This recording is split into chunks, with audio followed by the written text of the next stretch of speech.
All right, we're back with another episode of Busy Cutting. Let's see, what's your name? Who do we got here today? My name is Joe Chavez. My Instagram handle is Joe C the Barber. All my business cards say Joe C the Barber. There's actually even clients and people that, oh, Joe C the Barber. Like they actually say the whole thing. The whole thing? Yeah, so that's definitely something that I think I would like to brand for sure. Like that's going to be part of the marketing and branding of pretty much anything I do. Okay. But yeah, so Joe Chavez, Chavez. also known as Joe C the Barber. Okay, where are you from? So I was born in the city of Huntington Park. At the age of 2, I moved to La Puente. I was living in La Puente from the age of 2 to about like 27, and then I moved to Rancho. So I had to say I was from somewhere. I'd pretty much say I grew up in La Puente, Okay, La Puente, California. The California area. Yep. Okay. Yep. Because we have some viewers who are probably like, okay. Yep. San Gabriel Valley, SoCal. Okay, San Gabriel Valley. Okay, what shop do you work at currently? So currently I work at the original Clip Joint Barbershop in Covina, which is also my shop. Okay. How long you been busy cutting? I've been busy cutting 12 years now. 12 years. It's been 12 years that I've been busy cutting. Oh, yeah. Okay, it's a long time. It's been a minute, yeah, man, but it's flown by. I've loved every bit of it. They say time flies by when you're having fun. So as long as you're doing something you love, it definitely will go by fast. Yep. So what jobs did you have before becoming a barber? So before I became a barber, as far as jobs go, I'd say In-N-Out was my first job. Okay. That was my first job at the age of 16. I was at In-N-Out. And then from there on, all of my jobs were in the car industry. So mainly in sales.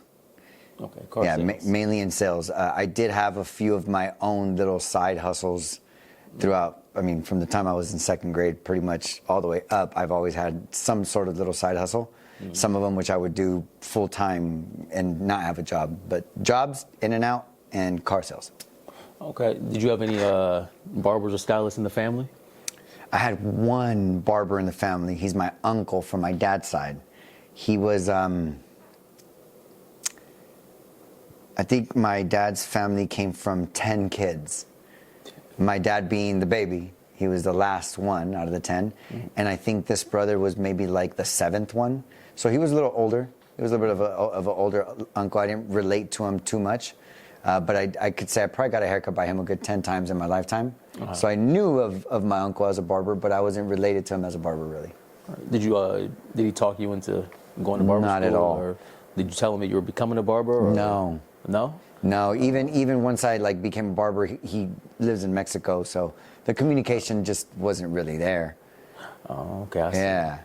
But I'm sure he heard, and I think there was one point where my dad was like, "Oh, your uncle's excited that you're getting into the hair industry," and I think that was the furthest it went, but that was pretty cool. Okay. What school did you choose?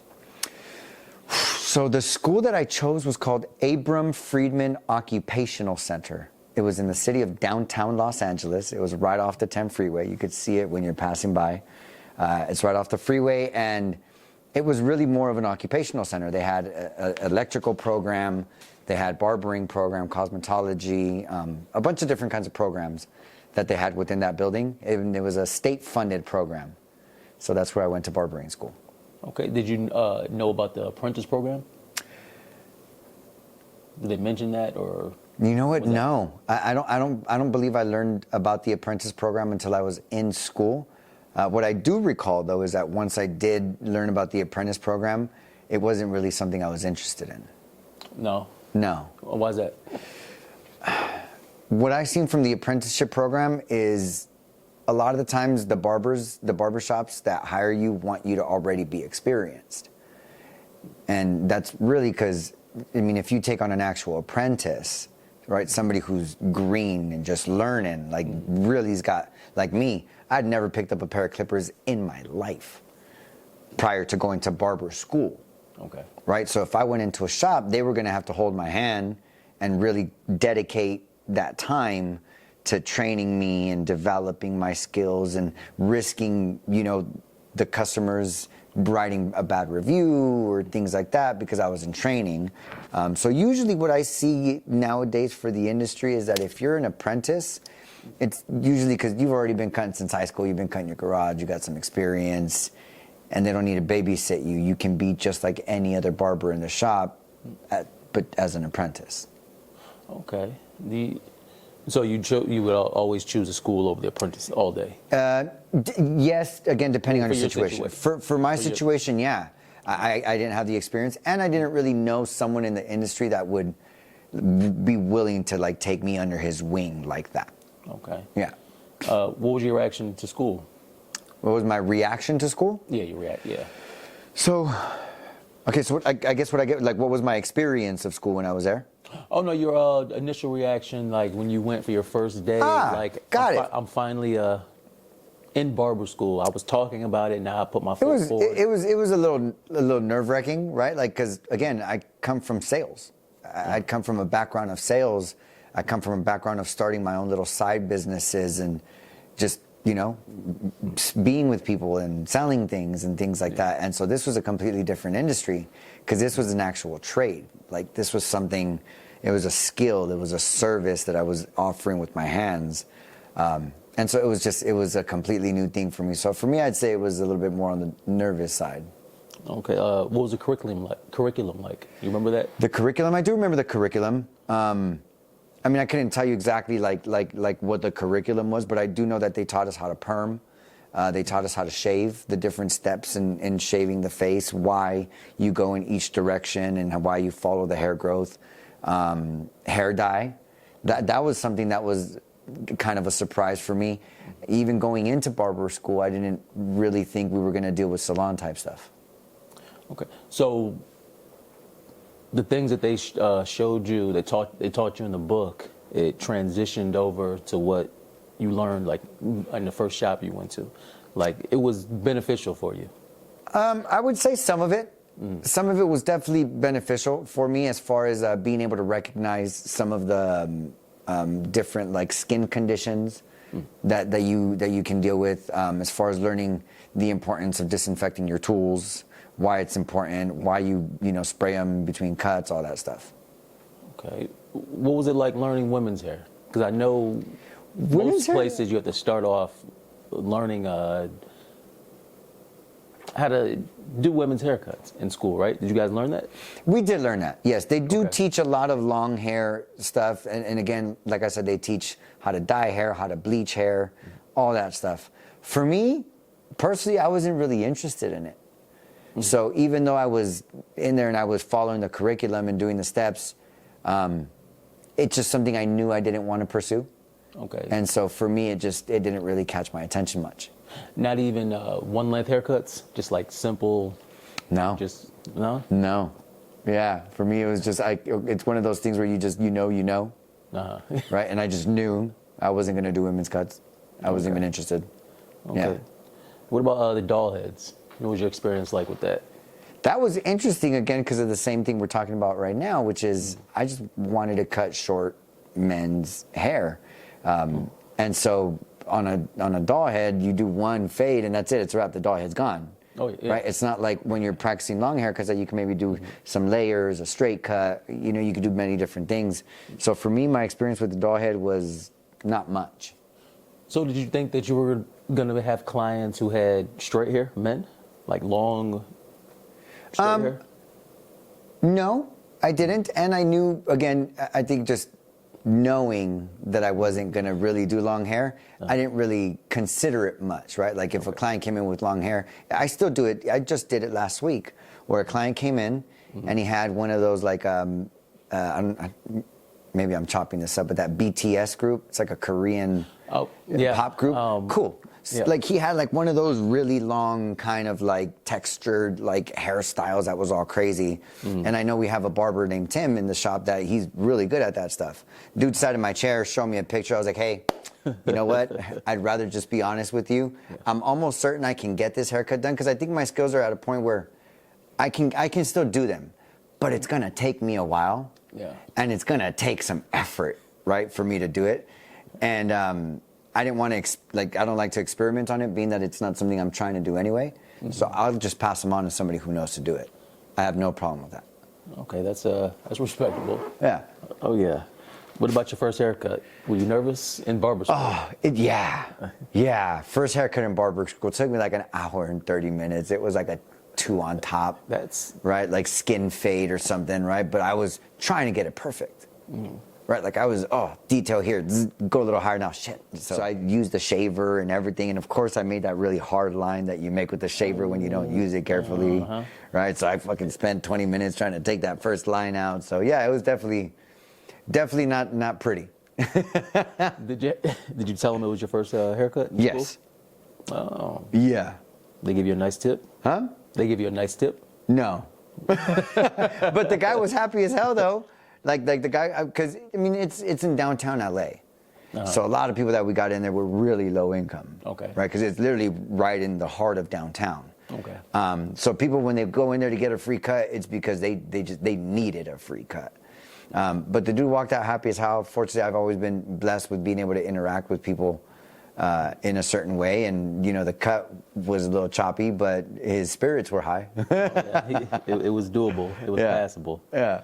What about shears? Because you know most barbers, well, our main tool is the machine, but it's new and new barber students come into the profession see scissors, shears. So how was that for you? Experience like? So shears is something I definitely had to learn to love, and now I love, right? But shears, I would say, didn't become a strong point for me probably till about a year after. Okay. A year after, like I was comfortable definitely with like just like a normal even it out on the top just to lay it down. But as far as like knowing the way certain hair falls after you cut it and like combing it in certain angles to get a certain, you know, texture or the hair to fall a certain way, that didn't start really coming into maybe about a year afterwards. Okay. So for most of your haircuts, do you use shears? Yes, I'd say so. I'd say 8 out of 10 haircuts, I for sure, maybe even 9 out of 10 haircuts. Because nowadays, I mean, they do make like a 12 guard, right? But for the most part, we all just, the highest clip we have on our station is an 8, right? And nowadays, I think a lot of, most people leave a little bit more length on the top. And so that does require for you to use some shears. Okay, the thinning shears to get everything right. I love the thinning shears. I love those things. Like that's one of those tools that like just in the last few years, I've really enjoyed to love. Not just because of the texture that it adds to like the haircut, or like a certain area that's maybe a little bit more bulkier than the rest, but even with your fading, right? Like right around the crown area when you get that little shadow, the thinning shears, you can go into certain little areas, man, and it does wonders. Most challenging haircut that you had? Most challenging haircut, I think long hair, right? Like those long, you know, mushroom style, like book part fallen haircuts. I would, with like a short taper or something, I'd say those are probably a little like my most challenging, those longer length ones. One of the cuts that was very interesting to learn, I'm not sure if it was the most challenging, but when you asked that question, the first thing that came to my mind was the burst fade. The burst fade? Yeah. Okay. Right, like the burst fade, like that's a more of a newer style kind of fade, and it's like you're just fading in a circle, like it's like a sun, right? Like there's a sunrise that's coming out on the side of the head, and so that one, because it's a newer cut, definitely took me some time to learn. I hesitate to say it was challenging because it was kind of fun, like fading in an angle I've never faded in before. But that definitely took a little bit of time to really kind of dial in. Do you have your other coworkers or your peers? Do they help you with the challenge that you have with haircuts you can't perform? Yeah, or not perform, but the ones you're not up to speed. The ones I'm not up to speed with, or don't have as much practice in. 100%.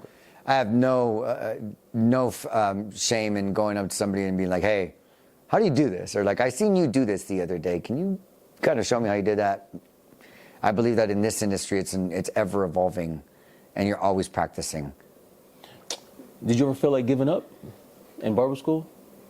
In barber school, oh, that's a good question. In barber school,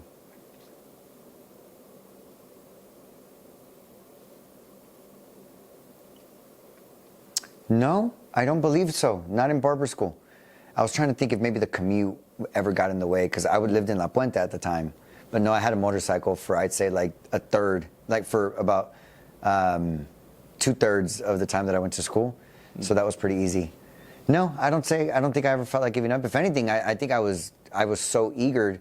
I ended up finishing the school a lot earlier because the school usually was just Monday through Thursday, 4 days a week, and it was from 8 a.m. to about like 3. So we'd only be able to get like 6 hours in because of the lunch break and the breaks that you'd get in between. Okay. So it wasn't really easy to rack up the 1,500 hours. So I ended up, the second half of my time there, I ended up becoming really cool with the cosmetology teacher who was also certified as a barber instructor. So she can teach me as a barber instructor and I can get credit for the hours. And so I started going from 8 a.m. to like 9 p.m. just fucking grinding out the hours. So what about the haircuts? When your haircuts weren't like coming out, you know, like the fades weren't coming out like as a 10 like you see on Instagram. Yeah. Well, there wasn't Instagram back. Back then. It wasn't. At least it wasn't what it is now. Oh, that's true. What was going through your mind? Like you're just cutting, and it's like, okay, it's a grind. So I'd say for like the first 6 months, every haircut was a grind.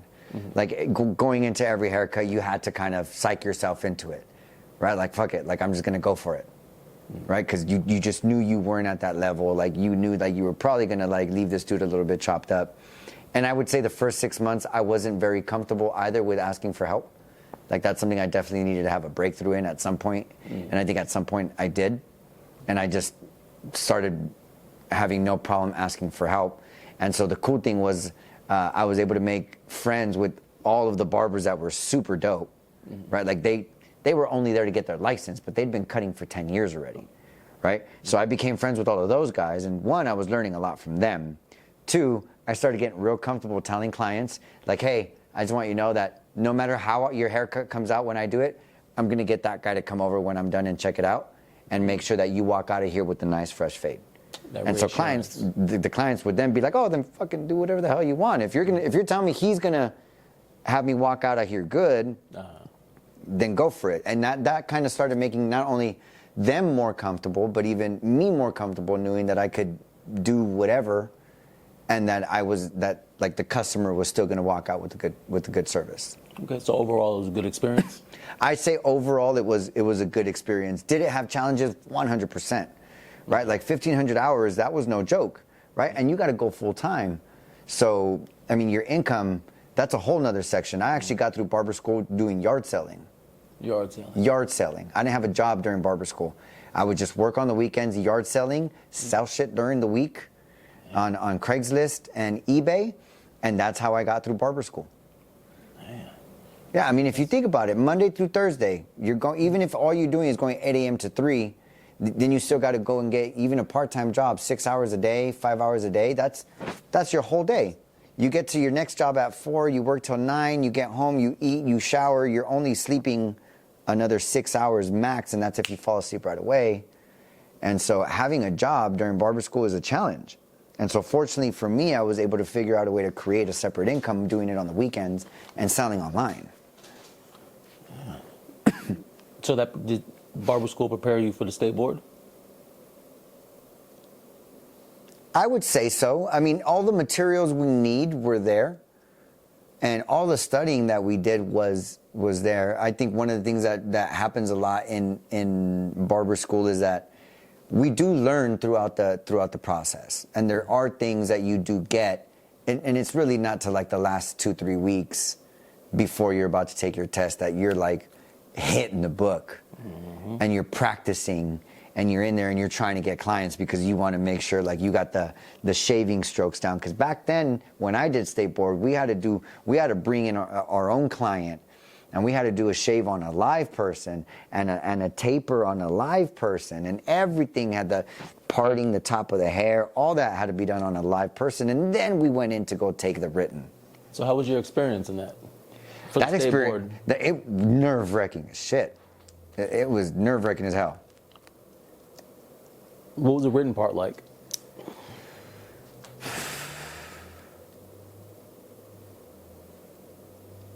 Confusing. It throws you off. You know, we have all of these study questions that we study, and I'm really present to it in this moment, that I seem to still hear it from barbers that take the state board, that it's like they see questions they've never seen before. None of the ones that they studied for. Yeah, I mean, that they'll see like one, maybe two, but the rest are just like, damn, like they'll be able to answer them because they kind of get the questions, but the questions will never be like the same. So yeah, that was my experience too. I studied a bunch of test questions and all that stuff, and they definitely help guide you in some of those other questions, but I definitely didn't see a lot of like the questions I studied being asked on the state board. So they are different. Huh. And you passed your state board the first try? Time. First time? Yeah, Okay. I got lucky. Okay. Yeah. And Well, not lucky. Like I said, those last 3 weeks before the state board, I put in work. And you said the practical, you brought somebody in. For Yes. And what'd you have to do? A shave? I had to do a shave. I had to Haircut? cut the top. I had to do a taper on the bottom using a comb. I had to do a taper on the sides using a comb. I was able to use clips, but they also wanted to see you use the comb. I had to part the hair in 4s. One for bleach, one for non-bleach, one for color. Like, I had to know the differences using shaving cream, of course, but you had to know the differences of each one. A facial. We actually do a facial on a client, and there's certain steps, right? Like, once you touch the face, your fingers don't come off until you're completely done with the whole facial. And like, there's certain like steps. You vibrate on the temples, all kinds of stuff. But yeah, facial was part of it too. Perm rods. Were they strict? Were they strict on how they were grading you guys? I would say so. The instructor that was the one that was there, either he was having a bad day or he's just really on it. But yeah. Oh man. So overall state board, well, you passed the first time, so Yeah. you had a good experience. Yes. Again, nerve-wracking and fun at the same time. Like, Okay. I think when you prepare yourself, there's always going to be nerves, and I think nerves are good, so it keeps you on your toes. But I do believe I prepared myself well too, and that really helped. So did you feel comfortable leaving school for a shop? A little bit. I feel like I was fortunate enough to have some support by that time. I actually started working in a shop about maybe like 3 months before actually taking the state board. Yeah, it was actually the shop that I used to get my hair cut all the time. It was the shop that I wanted to work at pretty much from the day I started barbering school. I said, that's the shop I want to work at. And fortunately, I guess they lost 3 other barbers in one shop. And the dude knew I was going to barber school, and I guess he had been seeing some of the pictures I've been posting, and he was probably just like, dude, like, he's probably not at our level yet, but I need hands right now after losing 3 people. So he hit me up, and I was like, fuck it, let's roll. Oh, so what was your first haircut like at that shop? It was definitely like every other first experience, right? Like, you definitely get those butterflies and those nerves. But fortunately, I think the haircut came out pretty decent. I think in that first one, it did pretty decent. And more than anything, the conversations are just always really good. I love having clients in the chair, and some of the stuff that comes out of their mouth, man, you realize how big some human beings are. That is true. Can you explain on that? Elaborate on that? Yeah, man. Like, people sitting in their chair, if you just get curious with them, like if you get curious about their lives, right? Like, not just like, oh, so like, what's your favorite team? You know, like, oh, where do you go out on the weekends, right? Like a lot of, like, the times I like to get to know them, like, hey, so like, what would you say has been one of the biggest challenges you've faced so far in 2023?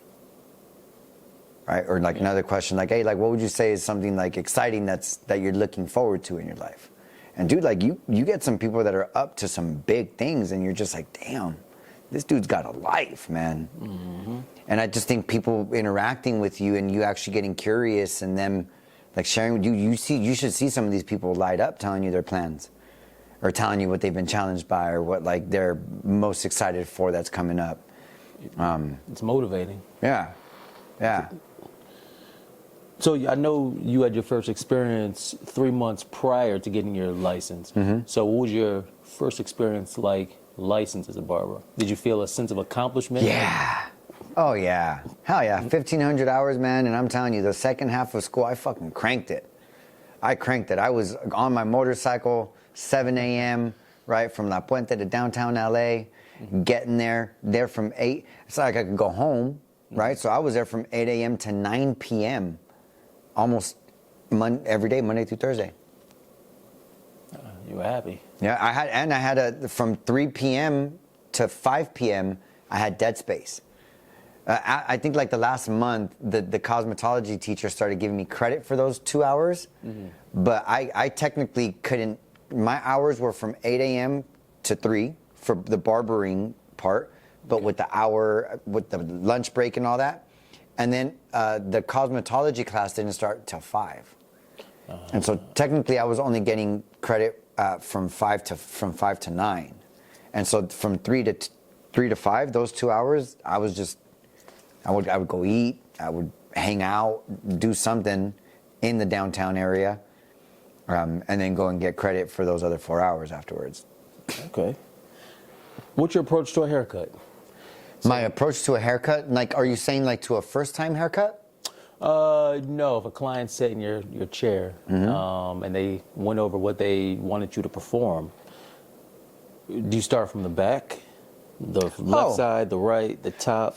It varies. How's it? I'm at the point now where I play with it. Like, I could do the same client, right, to this week, and then do that same exact client next week, and I'll most likely start differently the next week. If I start on the left side last time, I'll probably start on the right. If I started debulking last week, I'll probably just start with the guide first. I don't know. I play with it now. Oh, okay, so it's just however you feel. Yeah, just whatever I'm feeling at that time, I'll express myself at that time. Okay. Do you interact with your clients? Oh yeah, all day, all day, and that's one of the, for me, that's like the biggest thing for being in this industry. For years, I would say that my passion was business. One thing I've recently discovered, I'd say in this 2023, is I believe my passion is people. Okay. I just love people, love being around people, love hearing stories, love getting curious, and yeah. So what do you do if a client came in and they weren't real talkative? Do you still... No, I don't push it. Like, sometimes there's clients that just aren't talkative, right? And sometimes there's clients who are going through something, right? And a lot of the times, depending on the energy I get, I either just create a space for them to just be, and when I see that they're in like they have that energy that they just want a haircut, I'll do the best that I can to even create more of a space for them to just be with whatever they're being with. And I still, for the most part, try to attempt asking some questions. And a lot of the times they end up actually opening up. And most of the time they end up walking out of here feeling much better than when they came in. What was your weirdest experience? Weirdest request? Weirdest experience. Or weirdest request?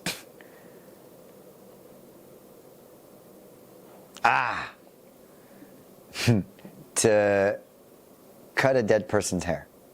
Cut a dead person's hair? Cut a dead person's hair. For a funeral? For a funeral. Yeah. I'd say that's definitely been my weirdest request. If I could cut the hair of one of my clients' dads. Did you go through with it? No. And it was because the guy never confirmed. Oh. Right? But I said yes. I agreed to it.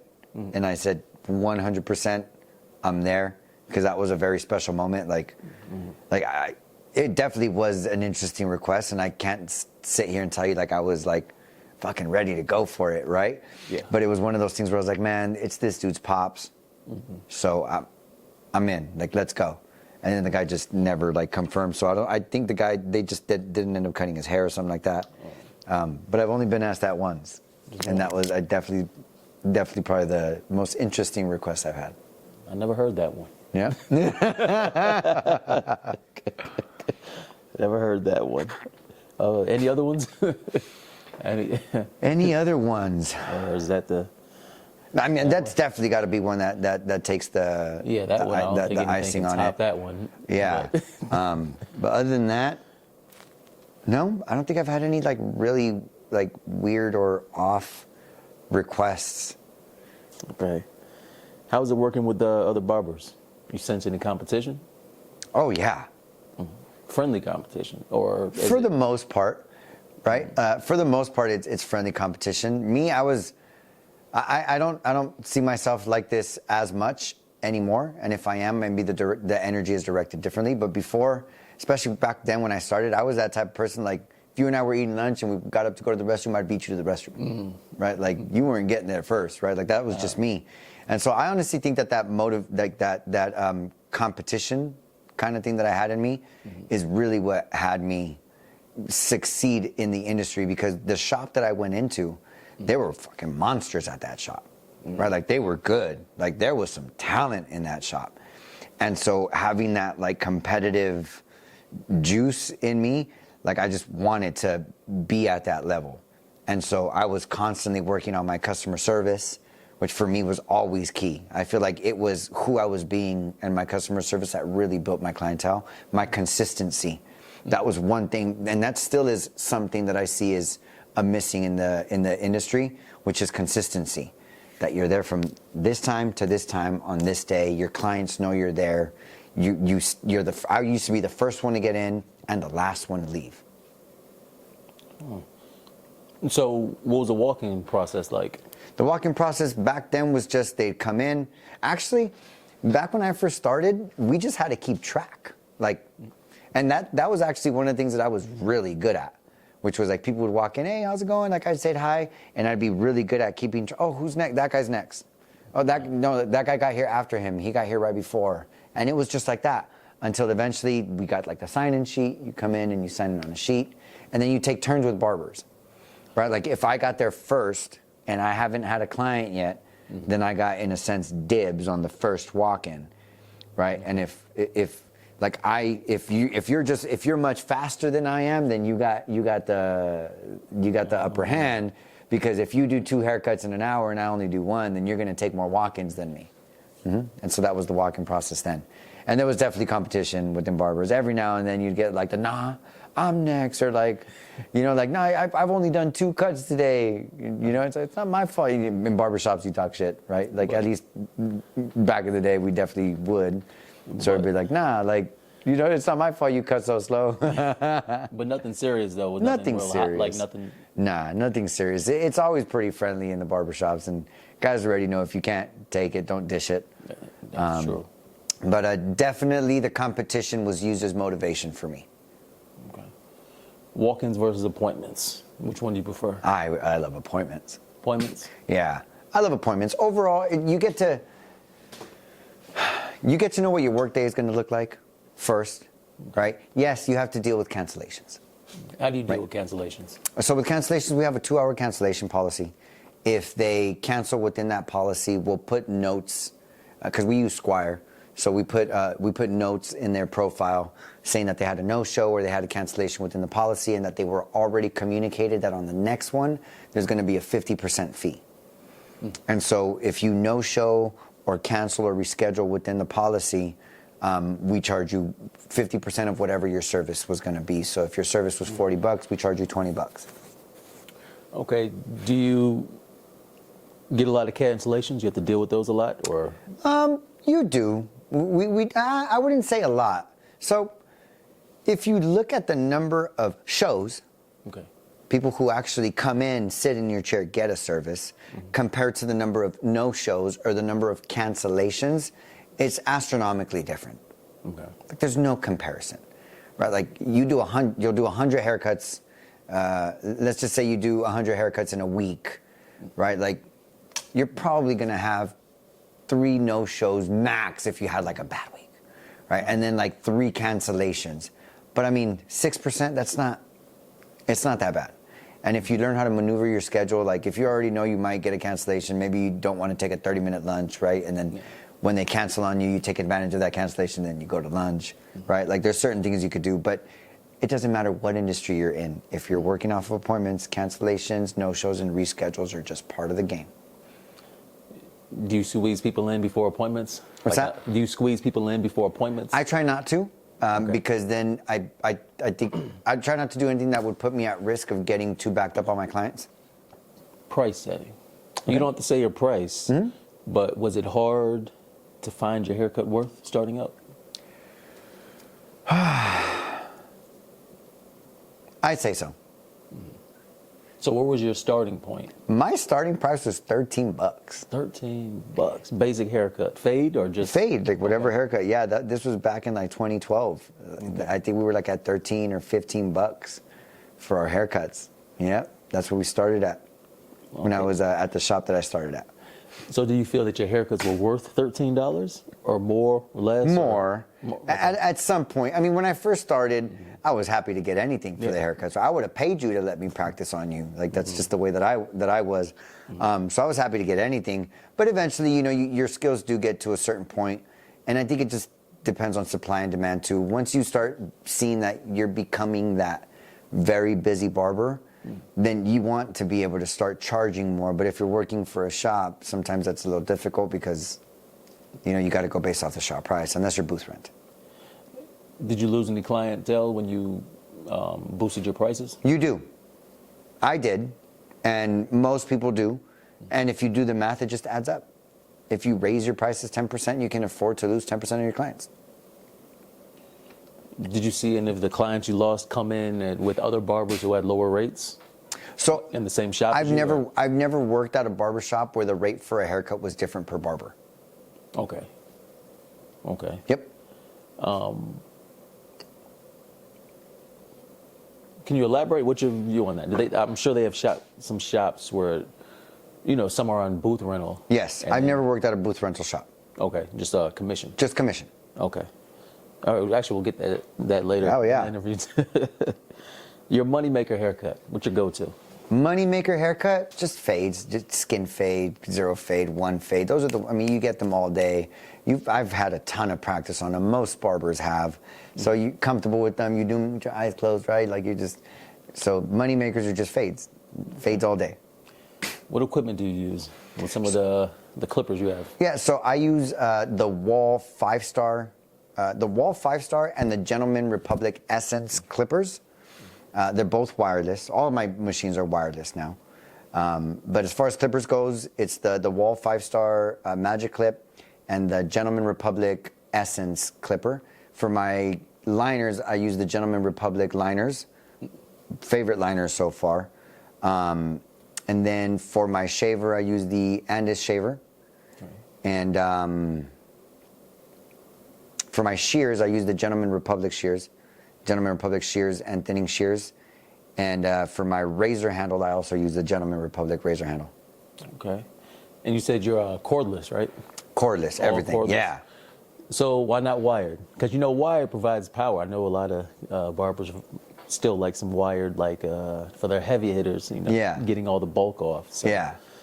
You still prefer cordless? I still prefer cordless. It's a great, it's worth the exchange. And what I mean by that is the inconvenience of having the wire, right? The inconvenience of having the wire waving around, or even the weight that the wire gives the machine, right? For me, it's just not worth the power. Okay. Yeah. Nowadays, man, these machines that they make, even wireless, like those Gentleman Republic Essence clippers, it's a 10,000 RPM motor in that thing. Oh. And the blade, it comes 0 gap. It's got a black diamond carbon blade on it. That thing, man, you just clipper over, if you're debulking, it takes it all right off. And I keep 2 clippers. So when, like, I'll use 1 clipper for 2 haircuts, and even if it's not dying, I'll go and I'll put it to charge, and I'll get the one that was already charging. And so I really don't ever have any loss of power in my machines because of having multiple clippers. Okay. Do you use enhancements? Nope. No. I use no enhancements. No enhancements. No, it's not something I got into. Okay. Because you know you see social media, everybody has the perfect lines, the perfect crisp. Yes, till they shower. Yeah. And you know, it's kind of a negative thing for new barbers in the industry, because they'll look online and they'll see everybody has these crisp lines, but that's not attainable naturally. No. So then they'll look and say, okay, what's wrong with my haircuts? And that might give in the give up factor. It could. You yes. know? So no enhancements. No enhancements. All natural. No, all natural. No, all natural. Do you use gloves, smocks? I don't use gloves. I also don't use a smock. It's just one of those things that I got used to cutting with no gloves. I did use gloves for like during the COVID, like the pandemic. Okay. For like a good year or 2 years, I did use gloves. Okay. And then Hair I went splinters? back. Yes, hair splinters. I wouldn't say I get them anywhere near as much as when I started, which is interesting, right? Like, I don't know what time does to our skin, but yes, I've had to deal with hair splinters, 2 in the morning, wondering why the top of my foot is bugging me, right? And then I look and it's because I have a hair splinter on the top of my foot rubbing up against the sheet. I can't sleep until I take it out. Hair splinters. Weirdest spot I've ever had a hair splinter was my nipple. Your nipple. My nipple, bro. How did it get in your I nipple? have no clue. All I know is that I was cutting hair, right? And then I started doing like a thing, and like I started feeling like something right here, and I'm like, the hell, right? I'm like rubbing myself until I went to the restroom. I was like, why am I so irritated right here? And I went to the restroom, I pulled up my shirt, dead center, bro, like dead center. Hair was sticking out like 1/8 of an inch, which is not much, but it was a pretty big hair. And it might have been like that, like it was like a thick hair. And it was right dead center. So it penetrated your shirt and went It penetrated my shirt. in a 1 in a million shot. Centered, bro. Like center. if it was a bullseye, it would have fucking hit 100, man. Like it was dead center. I had to get like the tweezers and like take it out. That was an experience. Never heard that one. Yeah. Never heard that one. Yep. What's some of your favorite products? I'd say Gentleman Republic right now. I've been working with them for a couple of years, and it's really a product I believe in. And I think because I've been able to learn more about the product and really what goes into products and starting to see ingredients that go into other products, I would say right now my favorite is going to be the Gentleman Republic. It doesn't have none of their products other than their aftershave, because you obviously need some antiseptic, have petroleum, beeswax, or alcohol in them. And they don't put dye in their products. So when you use them on like lighter hair or gray hair, it doesn't leave any kind of color residue. And yeah, it's an overall really good product, really good hold. And they make a lot of shit. Like a lot. Yeah, I mean, they have their sleek pomade, their matte pomade, their classic hold, their stiff hold. They have a blue gel, a white gel. That's the only product that has the dye, the blue gel. And then they have all of your accessories now, man. They make combs. They make hair clips, hair grippers. They even make like these station organizers. Okay. They make shears now. Okay, so favorite products. Yeah. Yeah, and we carry a lot. Like in the shop, we carry Layrite, we carry Suavecito, we carry Bandido, Gel Tech, Prospector's pomade, Uppercut beard balm. So we carry different products, because we know that people like certain branding. But as far as personal use and what I would recommend to a client would probably be the Gentleman Republic products. That actually leads into our next question: All right. branding and barbering. Mm-hmm. So, do you plan on doing any branding? Oh yeah, I'm doing branding now. Again, like with Josie the Barber, that's definitely something I want to turn into a brand. I'm looking to launch my podcast next week. Name of the podcast is going to be On the Mic with Josie the Barber. On the mic, okay. On the Mic with Josie the Barber. And then, just branding that as a barber and as a, what do you call that? Like a public figure. I also want to get into speaking, doing speaking engagements and stuff like that. I've already done speaking engagements I'm not saying I necessarily want to get into this type, but as far as like getting experience and practice, I've done speaking engagements at high schools for business. I've done speaking engagements at barber schools for barbering in the industry. I've done speaking engagements at cosmetology schools for the industry and how to work behind somebody else's chair. So speaking is definitely something I want to get into. So Josie the Barber is going to be a brand that's kind of in line with all those things. And then the clip joint is also branding. I eventually looking into making a product for the shop as well. Okay, that's good. Your own product. That's The first product that's going to come up, though, I'm committed to doing it by the end of the year, is a coffee brand. coffee brand. A coffee brand. There you go. Yep. A coffee brand. A coffee brand. A lot of barbers drink coffee. A lot of everybody That's what they drinks use it. to Yeah. go. Mm-hmm. That's what they need to stay busy cutting. Oh, yep. Uh-huh. Oh, yeah. Get some granola bars and some coffee, you'd be straight all day. Straight to go. So barber shows. And you attended those? So the only shows I attend, I don't really attend the barber battles and The expos? the expos, like that kind of industry. But through, I mean, I've attended them personally without working for the company. Okay. But through Gentleman Republic, now I do work at what I would call more like beauty shows. There's a lot of different brands from a lot of the major brands and smaller brands from the industry in the cosmetologist, barber, esthetician, and all of those beauty industries, like skincare. They even have like a brand like tooth jewelry. That's like a thing now. Tooth jewelry, to put like a little dollar sign on the tooth or whatever. It lasts you like 2 years now. But my experience at beauty shows is awesome. I think that the intention of the beauty shows is for these brands to create the possibility of, one, stylists and barbers getting to know those brands. Two, for businesses like salons, barbershops, and distributors to possibly start carrying some of those brands. And I think when it comes to that, as long as the brands that go can sell enough to break even, it's a win, because it's really about the exposure that they get.